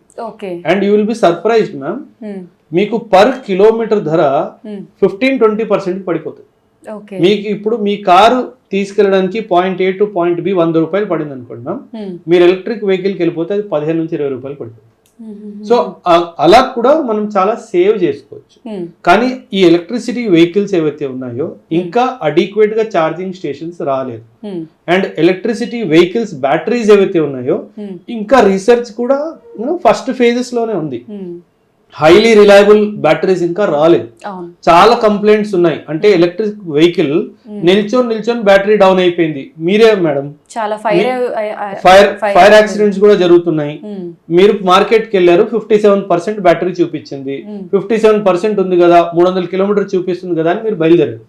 మీకు అక్కడ 2-3 అవర్స్ పడింది, వచ్చేసరికి 17% బ్యాటరీ అని చూపించింది. అంటే 4 అవర్స్ లో ఐడియల్ కండిషన్ లో బ్యాటరీ వాల్యూ పడిపోయింది. మీరేం చేస్తారు? సో ఒక అన్రిలయబిలిటీ కోషెంట్ వచ్చేస్తుంది. సో ఈ రీసెర్చ్ మీద ఎక్కువ, సేఫ్టీ రీసెర్చ్ మీద, రిలయబిలిటీ రీసెర్చ్ మీద అండ్ ఛార్జింగ్ రీసెర్చ్ మీద, ఈ 3 జరిగితే ఖచ్చితంగా we can migrate to electric. కానీ it will take time ma'am. ఇదంతా సీక్వెన్షియల్ ప్రాసెస్. మీరు అర్ధరాత్రి, ఇప్పుడు ప్రభుత్వము నా దగ్గర నేను చెప్పాను 12 లక్షల మారుతి పెట్రోల్ కారు ఉంది, నా కార్ ప్రభుత్వం తీసుకొని నాకు ఒక 5 లక్షలు ఇచ్చి నువ్వు ఎలక్ట్రిక్ వెహికల్ తీసుకుంటే నేను తీసుకుంటా. కానీ 5 లక్షలు ప్రభుత్వం ఇస్తుందా? లేదు. ఇప్పుడు అందరూ ఎలక్ట్రిక్ వెహికల్ తీసుకోవాలి అని అనుకున్నప్పుడు నేను పెట్రోల్ కార్ అమ్మినా ఎవరు తీసుకోరు, ఎవరు తీసుకోరు, వాల్యూ జీరో అయిపోయింది కదా. సో అందుకే అంత మైగ్రేషన్ అంత ఈజీ కాదు, ప్రభుత్వం చెప్పినంత ఈజీ అయితే ఖచ్చితంగా కాదు. So it will take time. బహుశా నా అనుమానము ఒక 20-25 సంవత్సరాలు పడుతుంది ఇదంతా జరగడానికి, కానీ ఖచ్చితంగా జరుగుతుంది. In fact one of the speeches లో మన అమిత్ షా గారు కూడా చెప్పారు, ఫ్యూచర్ లో మీకు పెట్రోల్ డీజిల్ కార్స్ రోడ్డు మీద కనిపించవు అని చెప్పేసి. అంటే we're planning to migrate to electrical grid అని చెప్పేసి ఒక ఇండికేషన్ ఆయన ఇచ్చారు. సో అది కూడా మనం over a period of time దాని మీద కూడా మనం ఇమీడియట్ గా జరగకపోయినా ఇన్ ఫ్యూచర్ లో జరిగే ఛాన్సెస్ కాదు మేడం, చెయ్యాలి. చెయ్యకపోతే ఇలాగే మ్యామ్ సోలార్ ఎనర్జీ పర్స్పెక్టివ్ లో India is a gifted country. India is a gifted country. మనకు కావాల్సినంత ఉంది మ్యామ్. మనకు కాదు, మనం దేశానికి అమ్మొచ్చు, వేరే దేశానికి అంత ఉంది. కాకపోతే సోలార్ ఎనర్జీ ఏదైతే మనం ఎక్స్ట్రాక్ట్ చేస్తామో దానికి చాలా ఇన్వెస్ట్మెంట్ కావాలి ఇనిషియల్. మనకు చాలా నాన్ అగ్రికల్చరల్ ల్యాండ్ ఉంది మ్యామ్. మన దేశంలో భూమికి ఏం తక్కువ లేదు. నాన్ అగ్రికల్చరల్ ల్యాండ్ లో సోలార్ పవర్ ప్లాంట్స్ పెడితే మనం లెక్కలేనంత ఎనర్జీని మనం ప్రొడ్యూస్ చేసుకోవచ్చు. కానీ ఇదంతా ఇన్వెస్ట్మెంట్ కాస్ట్, ఆ maintenance cost, investment cost, transmission cost, ఇదంతా ఉంది. బట్ ఫ్యూచర్ లో మనం solar is the solution for India's energy requirements. ఆ సోలార్ మీద మనం కాన్సన్ట్రేట్ చేస్తే మాత్రం ఖచ్చితంగా ఎక్సలెంట్ రిజల్ట్స్ వస్తాయి. కానీ అది మనం చేయాలి. అలానే సార్, ఇప్పుడు చాలా మందికి వర్క్ ఫ్రమ్ హోమ్ కోవిడ్ నుంచి నడుస్తూ ఉంది. ఇప్పుడు కూడా అందరూ కంపెనీస్ అన్ని కూడా ఆల్మోస్ట్ వర్క్ ఫ్రమ్ హోమ్ ఇవ్వండి అని చెప్పి ఆయన రిక్వెస్ట్ చేశారు. సో ఇది కొన్ని కంపెనీస్ వరకు okay fine, work from home ఇస్తారు, వెళ్ళిపోతారు. ఇండస్ట్రీస్ లో వర్క్ చేసే వాళ్ళు ఎవరైతే ఉన్నారో వాళ్ళకి వర్క్ ఫ్రమ్ హోమ్ ఇవ్వడం అనేది చాలా కష్టం. సో ఇది ఎంత వరకు వర్కౌట్ అవుతుంది? మ్యామ్ ఎసెన్షియల్ సర్వీసెస్, సెక్యూరిటీ సంబంధించిన వ్యవస్థ కానీ, హాస్పిటల్ సంబంధించిన వ్యవస్థ కానీ, ఈ వ్యవస్థలన్నీ వర్క్ ఫ్రమ్ హోమ్ కుదరదు. Even education can be made to work from home. Digital గా మనం వెళ్ళిపోవచ్చు, కోవిడ్ లో కూడా అలాగే చేశాం. కానీ కొన్ని ఎసెన్షియల్ సర్వీసెస్ లో వర్క్ ఫ్రమ్ హోమ్ చేయడానికి కుదరదు. అవన్నీ పక్కన పెట్టేస్తే ఇప్పుడు సాఫ్ట్వేర్ మీరు అన్నట్టుగా ఆల్మోస్ట్ 70-80% ఆఫ్ ది సాఫ్ట్వేర్ ఈనాటికి కూడా వర్క్ ఫ్రమ్ హోమ్ గ్రిడ్ లోనే పనిచేస్తుంది. Let them continue. సో మనం ఇంటర్నెట్ ని వాడుకునే టైం ఉంది. So we need to use internet to our advantage. So అందులో తప్పే ఉంది, మంచిదే కదా. వాళ్ళకు కూడా కాస్ట్ బాగా తగ్గిపోతుంది. రెంట్ కాస్ట్ ఉంది, ఆఫీస్ మెయింటెనెన్స్ కాస్ట్ ఉంది, ఎలక్ట్రిసిటీ కాస్ట్ ఉంది, ఎన్నో కాస్ట్లు ఉన్నాయి. సో ఒక విధంగా చూసుకుంటే ఈ కంపెనీస్ కూడా ప్రాఫిటే కదా మనం తీసుకొస్తాం. అవును, నేను చూసిన కొన్ని కంపెనీస్ లో సార్ యంగర్ జనరేషన్ వాళ్ళు స్టార్ట్అప్ లోనే 20,000, 30,000 శాలరీకి పనిచేస్తారు. పాపం వాళ్ళు సిటీస్కి వచ్చి ఇక్కడ రెంట్ పే చేసుకొని వెహికల్ ఛార్జెస్ పెట్టుకుని వాళ్ళు 5,000, 4,000 ఇంటికి పంపిస్తారు. అటువంటి వాళ్ళందరికీ కూడా వర్క్ ఫ్రమ్ హోమ్ అనేది ముందు నుంచే ఇస్తే అది ట్రాఫిక్ తగ్గుతుంది. ఇవన్నీ గవర్నమెంట్ కి తెలిసి కూడా మరి వాళ్ళకి ఎందుకు ఇన్ని రోజులు వర్క్ ఫ్రమ్ హోమ్ ఇవ్వలేదు అనుకోవచ్చు. అంటే మనం ప్రైవేట్ కంపెనీ వాడు తన వ్యవస్థని ఎలా చేసుకోవాలో అది గవర్నమెంట్ నిర్ధారించదు. Government cannot impose compulsory restrictions on private institution.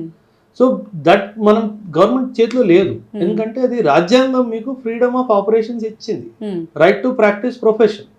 So మనకి అది ఫండమెంటల్ రైట్ కాబట్టి. కానీ ఏం చేస్తుంది, ఒక మారల్ మెసేజ్ ఇస్తుంది, ఒక నైతిక బాధ్యత లాగా ఒక మెసేజ్ ఇస్తుంది. దాన్ని మనం పట్టుకొని ముందుకెళ్ళిపోతాం. సో దాంట్లో అది కరెక్టా తప్ప అనుకోవడం కన్నా అసలు దీని నుంచి మనం ఏం నేర్చుకోవచ్చు, ఆ డైమెన్షన్ వెళ్ళిపోతే మంచిది అన్నది నా అభిప్రాయం.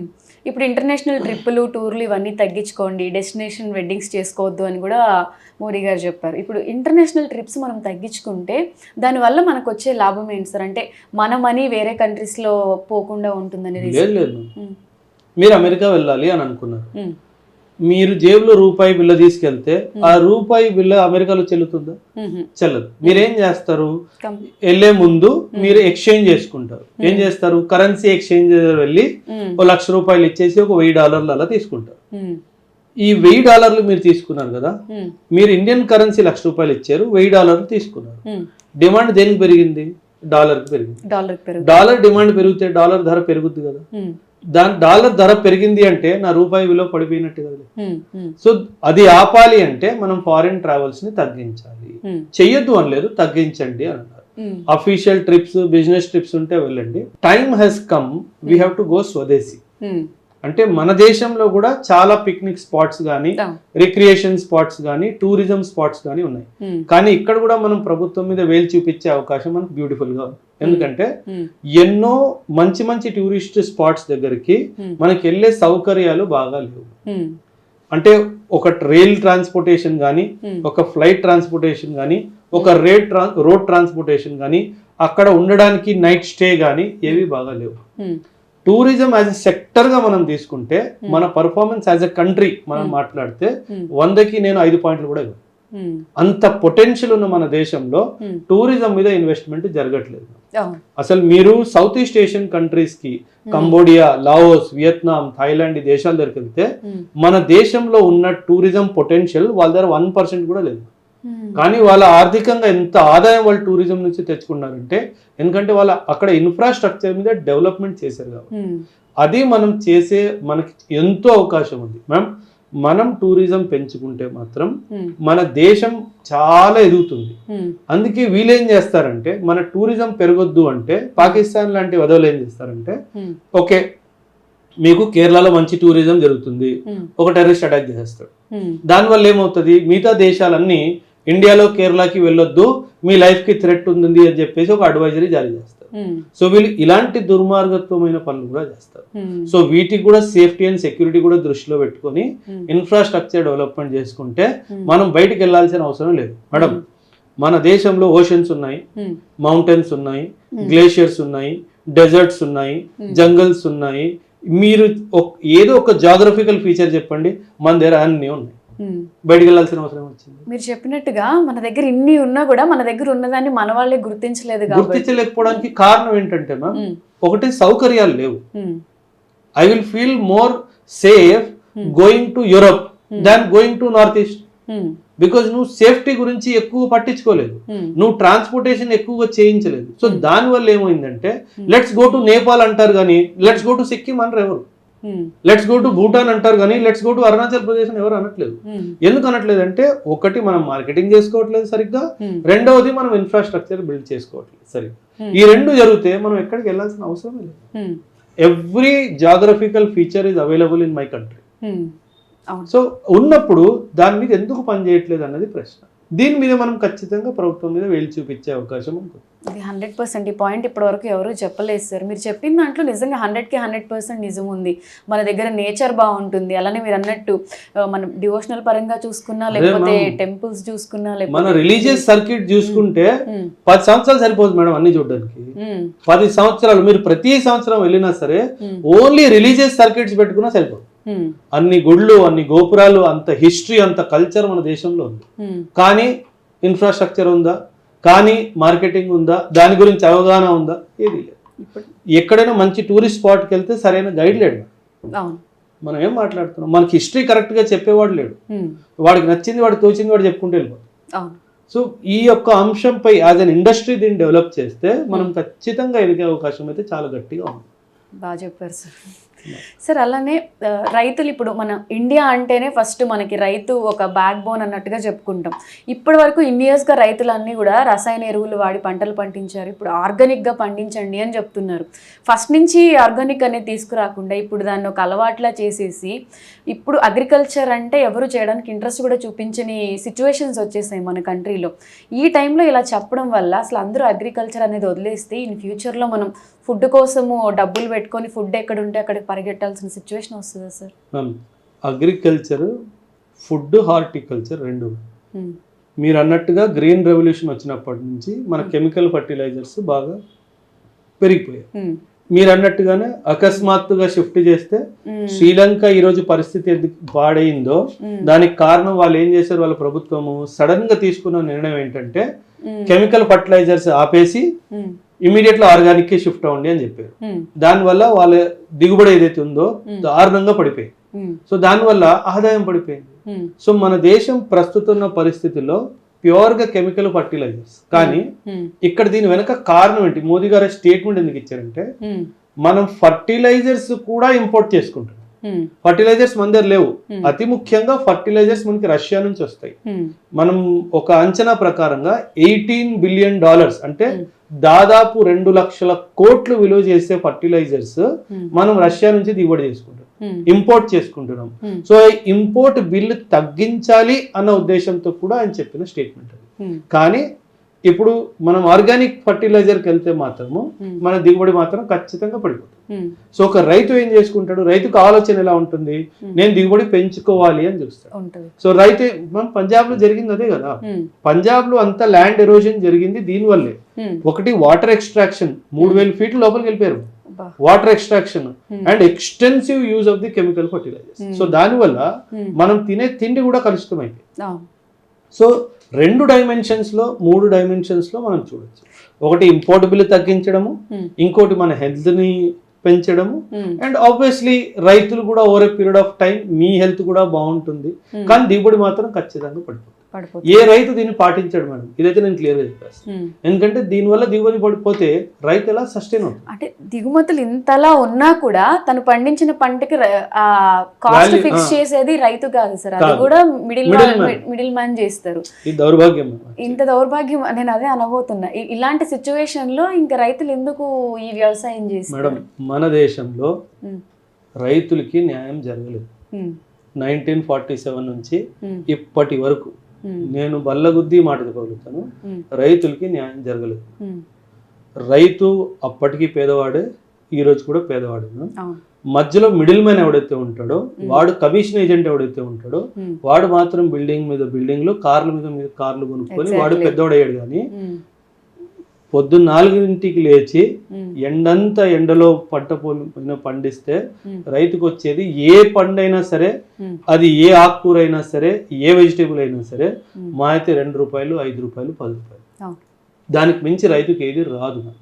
సో ఈ అంశంపై మన దేశం చాలా మార్కెటింగ్ అని చెప్పేసి, నేషనల్ యార్డ్స్ అని చెప్పేసి ఎన్నో చేసింది, APMC మార్కెట్స్ అని చెప్పేసి. కానీ ఆ end result at the end of the day ఇప్పటికొచ్చి రావట్లేదు.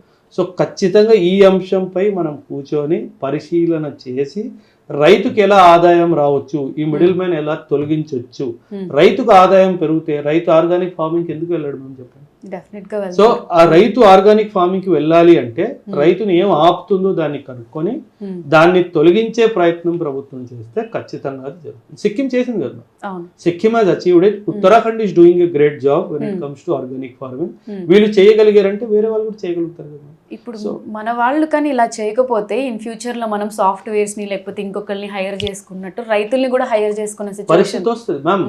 18th సెంచురీ 19th సెంచురీలో కెనడా వాళ్ళు పంజాబ్ నుంచి రైతుల్ని తీసుకెళ్లారు మ్యామ్. మా దగ్గర భూమి ఉంది, మీరు వచ్చి పంట పండించండి అని చెప్పి. అందుకే కదా కెనడాలో 6 పెరిగారు, అందుకే కదా అమెరికాలో 6 ఉన్నారు. ఎందుకున్నారు? వీళ్ళందరూ 19th century early 20th సెంచురీలో America తీసుకెళ్లారు. ఇదే కొనసాగితే మాత్రం ఫ్యూచర్ లో మనం కూడా థాయిలాండ్ నుంచి నూరా నాన్న, చైనా నుంచి నూరా నాన్న అని చెప్పేసి తీసుకొచ్చే అవకాశం ఉంది. మీరు చెప్పినట్టు కరెక్ట్, అది పాయింట్. ఇది జరిగే అవకాశం కూడా ఉంది ఖచ్చితంగా. ఇప్పుడు రైతులు వాడే మోటార్స్ అవి కూడా సోలార్వి వాళ్ళకి పాపం కౌలు పొలాలు తీసుకొని చేసుకుంటారు, వాళ్ళు ఎడ్యుకేటెడ్ కాదు. వీళ్ళకి ఎక్కడి నుంచి ఇంత టెక్నాలజీ ఇవన్నీ నాలెడ్జ్ ఎక్కడెక్కడో అడవుల్లో ఉండి చాలా మంది రైతులు ఇప్పటికి కూడా ఆల్రెడీ సోలార్ పంప్స్ వాడుతున్నారు. ఎందుకంటే మేము రైతుకి ఎలక్ట్రిసిటీ అనేది free. The farmer need not pay the electricity charges for the farming activities. But దీనివల్ల ఏమవుతుంది, ప్రభుత్వానికి ఎలక్ట్రిసిటీ కాస్ట్ బాగా పెరిగిపోతుంది, ఎలక్ట్రిసిటీ బిల్లు బాగా పెరిగిపోతుంది. సో దీన్ని తగ్గించాలి అన్న ఉద్దేశంతో రైతుని ఏమంటున్నారు, నువ్వు సోలార్ పంపు వాడుకో అన్నట్టుగా అంటున్నారు. సో దానివల్ల ఏంటి, ఫ్రీగా ఇచ్చే ఎలక్ట్రిసిటీ తగ్గిపోతుంది. దానివల్ల ప్రభుత్వానికి ఏదైతే కాస్ట్ ఎక్స్పెండిచర్ అవుతుందో ఆ ఎక్స్పెండిచర్ తగ్గిపోతుంది. ఆ ఉద్దేశంతో చెప్పిన ఒక సజెషన్ టు ది ఫార్మర్స్. అలా సార్, అలానే ఇప్పుడు ఇండియాలో మనం ఏదైతే మన ఇండియన్స్ అందరికీ కూడా ఫారెన్ బ్రాండ్స్, ఫారెన్ బ్యాగ్స్, అక్కడ మొబైల్స్ ఇష్టం, అందరూ అక్కడ కొనుక్కుంటారు కాబట్టి అవన్నీ ఆపేసి ఇండియాలో మ్యానుఫ్యాక్చర్ అయినయే కొనుక్కోండి అనేసి ఒక మాట చెప్పారు. అక్కడ నుంచి వచ్చేంత క్వాలిటీ మరి ఇండియా ఇవ్వగలదు అనుకోవచ్చా? అంటే మ్యామ్ ప్రతి అంశంలో మనం యాపిల్ ప్రోడక్ట్స్ కూడా ఇండియాలోనే మ్యానుఫ్యాక్చరింగ్ చేస్తున్నాం. మనం చాలా మటుకు కాస్మెటిక్ ఇండస్ట్రీ కానివ్వండి, మీరు లెదర్ ఇండస్ట్రీ కానివ్వండి, మీరు ఎలక్ట్రానిక్స్ ఇండస్ట్రీ కానివ్వండి, చాలా మటుకు ప్రొడక్షన్ ఇండియాలో జరుగుతుంది. So most of the products though they belong to other country, కానీ వాటిని మన దేశంలోనే మ్యానుఫ్యాక్చరింగ్ చేశారు. మ్యామ్ స్వదేశీ మూవ్మెంట్ ఇప్పటిది కాదు మేడం. మీరు హిస్టరీ చదివినట్టయితే 1905లో మనం స్వదేశీ మూవ్మెంట్ గురించి మాట్లాడాం. ఎప్పుడైనా సరే మ్యామ్ మనకి డబ్బులు ఎక్కువైనప్పుడు, అర్నింగ్స్ పెరుగుతున్న కొద్దీ మనం ఫారిన్ బ్రాండ్స్ వైపు మళ్ళుతాం. ఇప్పుడు ఖాదీ బండార్ అనే ఒక షాప్ ఉంటుంది మేడం మార్కెట్లో. 99% మీకు ఆ షాప్ ఖాళీగానే కనిపిస్తుంది. దాని పక్కన ఏదో ఫారిన్ బ్రాండ్ షాప్ ఉంటుంది మేడం, అది ఎప్పటికీ నిండుగానే ఉంటుంది. మన మైండ్ సెట్ ఏంటంటే ఫారిన్ అనగానే బెస్ట్ అని అనిపిస్తుంది. ఫారిన్ అనగానే బెస్ట్. ఇప్పుడు ఇది linen cloth madam, pure Indian cloth, linen cloth. కానీ మనకేంటి, ఒక ఫారిన్ బ్రాండ్ పేరు రాగానే మనం దాని వెనుక పరిగెడతాము, 5,000 6,000 షర్ట్లు పెడతాం. సో ఆ మైండ్ సెట్ మారాలి. ఎందుకంటే దీనివల్ల వాళ్ళకి చాలా ఎక్కువ ప్రాఫిట్స్ వస్తున్నాయి. ఆ ప్రాఫిట్ మన స్వదేశీ వాళ్ళకు కూడా రావాలి కదా అన్న ఉద్దేశంతో చెప్పిందే మన ప్రధాని మోదీ గారు. ఇప్పుడు మన దేశంలో మేడం యూత్ జీన్స్ ప్యాంట్ వేసుకుంటారు, చాలా ఇష్టంగా వేసుకుంటారు. Jeans pant is not designed for a tropical country like India. It is not good for health. మనకు ధోతి ఎందుకు వచ్చింది, మనకు పైజామా ఎందుకు వచ్చింది, మన కాటన్ క్లాత్, లెనిన్ క్లాత్ ఎందుకు వచ్చాయి? బికాజ్ మన ప్రాంతము వేడి ప్రాంతం. జీన్స్ ప్యాంట్ ఏంటి, ట్రాన్స్పైరేషన్ మొత్తం, పర్స్పిరేషన్ మొత్తం ఆపేస్తుంది. దానివల్ల ఏంటి, నీకు బయట గాలి లోపలికి, లోపల గాలి బయటికి రాదు, నీ స్కిన్ కి డిసీజెస్ వస్తాయి. సో ఇవన్నీ మాట్లాడేది ఎవరు? So this is where he's probably trying to tell go for Swadeshi. So which is meant for your culture, which is meant for your temperature, which is meant for your nation.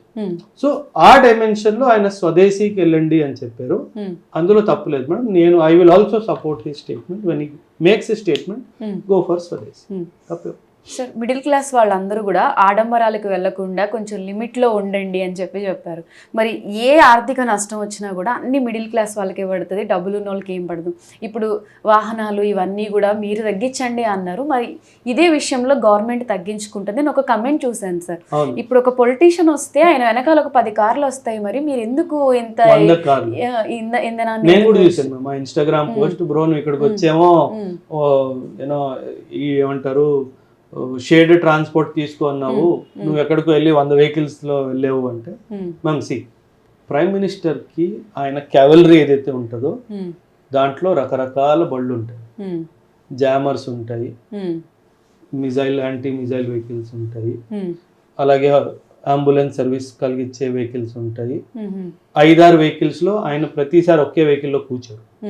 ఆయన vehicle ఒక్కొక్కసారి 2వ పొజిషన్లో, ఒకసారి 5వ పొజిషన్లో, ఒకసారి 8వ పొజిషన్లో అలా ఉంటుంది. As a prime minister he has to keep changing his location. So ఆయనకు కావాల్సి మ్యామ్ ఈరోజు మన ప్రధాని మోదీ గారు వరల్డ్లో one of the top most wanted prime మినిస్టర్స్లో ఆయన పేరు. సో ఆయనకి భద్రత కలిగించే బాధ్యత మన దేశంలో ప్రతి ఒక్కరిది కదా. At the end of the day prime minister ఎవరైనా కానివ్వండి, మోదీ కానివ్వండి, ఫ్యూచర్ లో ఇంకెవరైనా కానివ్వండి, వాళ్ళకి భద్రత ఇచ్చే బాధ్యత మంది కూడా ఉంది. సో ఆ అంశంలో దాన్ని చూడాలి. కానీ నువ్వు చెప్పింది నువ్వు పాటించట్లేదంటే మోదీ కన్నాడు పోయిన బస్సులో. సో అది మూర్ఖత్వం అవుతుంది తప్పితే ఇంకేమవుతుంది. సో ఇప్పుడు ఇది కామన్ క్వశ్చన్, ప్రైమ్ మినిస్టర్ కానీ సీఎం కానీ ట్రావెల్ చేస్తున్నప్పుడు ట్రాఫిక్ ఎందుకు ఆపుతారు మీరు, 10 నిమిషాలు 15 నిమిషాలు మాకు ఎంతో ఇబ్బంది అవుద్ది అంటారు. For a person like prime minister and CM వాళ్ళకి టైం చాలా విలువైనది. ఎందుకంటే వాళ్ళు ఎన్నో కీలకమైన నిర్ణయాలు తీసుకోవాల్సి వస్తుంది. మేడం మనం ఒక ఇల్లు గడుపుతున్నాం, మన ఇంట్లో అమ్మ నాన్న పిల్లలు వైఫ్ అందరు ఉంటారు, ఒక 5 8 6 ఉన్నారు అనుకుందాం. వాళ్ళకే మనకు ఒక రోజు సరిపోవట్లేదు. వీళ్ళు రాష్ట్రం అంతా దేశం అంతా నడుపుతున్నారు, వాళ్ళకి టైం సరిపోవాలి కదా. సో దానికోసం as an arrangement it is done. అందుకే పోలీస్ వ్యవస్థ కూడా ఏం చేస్తుంది, ఎంత వరకు వీలైతే ఎంత తక్కువ సమయం ఆపితే అంత మంచిదని చెప్పేసి వాళ్ళు ఆ సమయమే ఆపుతారు. కానీ ఒక్కొక్కసారి కాన్వాయ్ స్టార్ట్ అవుతున్నట్టే అనిపిస్తుంది, అయిపోతుంది. వాళ్ళు బయలుదేరరు, వీళ్ళేమో ట్రాఫిక్ ఆపేసి ఉంటారు, వాళ్ళకేమో క్లియరెన్స్ రాదు. ఎందుకంటే అక్కడ క్లారిటీ లేదు. ఆయన ఇమీడియట్ గా బయలుదేరుతాడా, ఒక 5-10 నిమిషాలు పడుతుందా? ట్రాఫిక్ వదిలేసాడు అనుకోండి, ఆయన అప్పుడే బయలుదేరాడు అనుకోండి, డీసీపీ ట్రాఫిక్ ఉద్యోగం పోయింది. సో ఇదంతా వ్యవస్థని అర్థం చేసుకోవాలి. ఒక కామన్ మ్యాన్ వ్యవస్థను అర్థం చేసుకుంటే అప్పుడు క్లారిటీగా అర్థమవుతుంది, అవును ఎందుకు ఇది ఇలా జరుగుతుంది అన్న విషయం. కాకపోతే యాజ్ ఎ పొలిటికల్ లీడర్ వాళ్ళు ట్రావెల్ చేస్తున్న టైం కూడా ఇది పీక్ టైం, మనం అవాయిడ్ చేద్దాము, ఒక హాఫ్ అన్ అవర్ ఇంకా ఏదైనా పనులు ఉంటే చూసుకుందాము, ఈ టైంలో ట్రాఫిక్ ఆపితే ప్రజలు ఇబ్బంది పడతారు అన్న ఆలోచన వాళ్ళు కూడా ఉంది. సో అప్పుడు ఖచ్చితంగా మనకి ఈ యొక్క ట్రాఫిక్ ప్రాబ్లం కానీ ఏమన్నా ప్రాబ్లమ్స్ ఉంటే అవి సెట్ అవుతాయి. సార్, యాజ్ ఎ ఆర్మీ పర్సన్గా చెప్పండి, ఇప్పుడు ఇన్ని వార్లు, ఇన్ని గందరగోళం మన కంట్రీలో జరుగుతుంది, పక్కన కంట్రీస్లో కూడా జరుగుతున్నాయి. ఇన్ ఫ్యూచర్లో ఇది ఇంకా ఏమైనా ఎక్కువయ్యి మళ్ళీ యుద్ధాలకు వెళ్తే అసలు మన ఇండియన్ ఆర్మీ ఎంతవరకు అలర్ట్గా ఉంటుంది? మనకి primary Pakistan is our primary enemy డైరెక్ట్గా మాట్లాడుకుంటే, and China is also one of the enemy. కానీ చైనా వాడు చాలా తెలివిగా ఏం చేస్తాడంటే పాకిస్తాన్కి మన మీద పంపిస్తాడు కానీ వాడు రాడు డైరెక్ట్గా. ఎందుకంటే చైనాకి తెలుసు వాడు డైరెక్ట్గా వచ్చాడంటే ఆర్థికంగా నష్టపోతాడు, ఎందుకంటే మనతో ట్రేడ్ చాలా ఎక్కువ ఉంది అని చెప్పేసి పాకిస్తాన్ని పంపిస్తాడు. అండ్ పాకిస్తాన్ మనం ఎనీ డే కూడా మనం హ్యాండిల్ చేసే దమ్ము మనకుంది. సో భయపడాల్సిన అవసరమే లేదు. విశ్వవ్యాప్తంగా అంటారా, ఈ యుద్ధం తర్వాత అమెరికాకి చాలా గట్టిగా ఆర్థిక దెబ్బ తగిలింది. నా అనుమానం ఏంటంటే ఒక కనీసం 3 నుంచి 6 నెలలు ప్రశాంతంగా కూర్చుంటాడు. ట్రంప్ ఉన్నాడు కాబట్టి ఏం జరుగుతుందో చెప్పలేం. కానీ ఇంత దెబ్బ తీసుకున్న తర్వాత కూడా మళ్ళీ వాళ్ళు ఇంకేదైనా యుద్ధం మొదలు పెట్టారంటే వాళ్ళకి మించిన మూర్ఖులు ఇంకోళ్ళు లేరు. ఎందుకంటే మేము యుద్ధం ఆర్థికంగా చాలా నష్టాలని తీసుకొస్తుంది. ట్రంప్ ఈ విషయాన్ని అర్థం చేసుకుంటేనే ఆ దేశానికి మంచిది, అమెరికాకి మంచిది. అమెరికా నన్ను అడగాలంటే ma'am, Trump should not be allowed to wage any war for 2 years. 2 సంవత్సరాలు నువ్వు ఎక్కడ యుద్ధం మొదలు పెట్టడానికి వీల్లేదు అని చెప్పి 2 చేతులు కట్టిపడేస్తే ఓ పని అయిపోయింది. అమెరికా ఆటోమేటిక్ గా ఎదిగిద్ది. కానీ prime minister has a mind, the president of America has his own mind కదా. సో అది మాత్రం జరిగితే ఖచ్చితంగా వరల్డ్ లో మళ్ళీ ఒక ఇన్స్టెబిలిటీ వచ్చే అవకాశం మాత్రం ఖచ్చితంగా. ఇప్పుడు ఇండియన్ మన ప్రైమ్ మినిస్టర్ న్యూట్రల్గా ఉంటారు, ఈ గొడవలన్నీ ఎక్కడ జరగకుండా అందరితో డిస్కస్ చేస్తూ ఉంటారు కాబట్టి మనకి ఈ ఫ్యూచర్లో ఇలాంటి ఎఫెక్ట్స్ రాకుండా ఉండే ఛాన్సెస్ ఎక్కువ ఉంటాయి. ఎఫెక్ట్ అవ్వకుండా ఉండదు ఖచ్చితంగా, ఎందుకంటే మనం డైరెక్ట్ వార్స్ అలా మనకి జరిగాయి మ్యామ్. ఇన్ఫాక్ట్ ఈ ఇరాన్ యుద్ధం కూడా there is a information that America wanted to take India also on board. అంటే ఇండియాతో కలిసి ఇరాన్ మీద యుద్ధానికి వెళ్దాము అన్న ప్రపోజల్ పెట్టింది. ఇండియా స్ట్రైట్ ఫార్వర్డ్ నాకు సంబంధం లేదు తండ్రి, నువ్వు చూసుకో అని చెప్పేసి చెప్పడం జరిగింది. As a nation, as a culture మనం ఎప్పుడు వార్స్ కి ముందు వెళ్ళలేదు. మనం ఎప్పుడైనా సరే వెనకడుగే తీసుకున్నాం కానీ మనం ఏనాడు ముందుకు వెళ్ళలేదు. అది మన సభ్యత కాదు, అది మన కల్చరల్ రెస్పాన్స్ కూడా కాదు. కానీ కొన్ని కంట్రీస్ వార్ని నమ్ముతాయి, వారితో వచ్చే ఆదాయాన్ని నమ్ముతాయి, వారు గెలిసేమన్న ఆనందంతోనే బతుకుతారు. కాబట్టి అలాంటి దేశాలు ఖచ్చితంగా ఒక స్టేట్ ఆఫ్ వార్ లో ఎప్పటికీ ఉంటాయి. Pakistan in state of war ఉంటుంది, America in state of war ఉంటుంది, Israel in state of war ఉంటుంది, Turkey in state of war, Russia. ఈ 5 దేశాలు ఎప్పుడైనా సరే ఏదో ఒక విధంగా స్టేట్ ఆఫ్ వార్ లోనే ఉండాలి అని కోరుకుంటారు. దానికి వేరే వేరే కారణాలు ఉన్నాయి, but yes that is the truth. Sir, ఇవన్నీ మీకు అర్థమైనంత ఇదిగా కామన్ పీపుల్కి అర్థం కాదు, బట్ ఏ క్వశ్చన్ అడిగినా కూడా అంటే దానికి ఫుల్ ఇన్ఫర్మేటివ్గా మీరు ప్రతి ఆన్సర్ ఇస్తారు. అలానే ఫైనల్గా ఇంత ఇది చూస్తున్నాం, ఇష్యూస్ చూస్తున్నాం కాబట్టి ఈ వార్ గురించి మన ఇండియన్ ప్రజలకి ఏం చెప్తారు? సింపుల్ మ్యామ్, మనకి ఏదైతే నష్టం జరగాలో అది ఆల్రెడీ జరిగింది.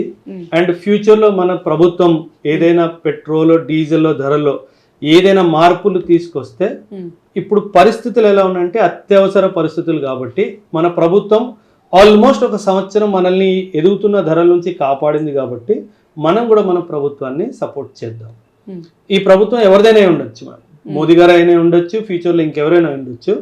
ఈ పరిస్థితులు ఏంటంటే ఇందులో మన భాగస్వామ్యం ఏం లేదు. ఈ పరిస్థితులు ఏర్పడడంలో మన భాగస్వామ్యం లేదు. అందుకే ప్రభుత్వం ఏదైనా నిర్ణయం తీసుకుంటే అది మన దేశానికి మంచిదా కాదా అనే ఒక అంశంపై ఆలోచించిన తర్వాతే దానికి ఏదైనా క్రిటిసైజ్ చేయండి. ఈ ఒక్క మాటతో నేను మీ అందరికీ చెప్తాను. Okay sir, thank you so much. Thank you very much.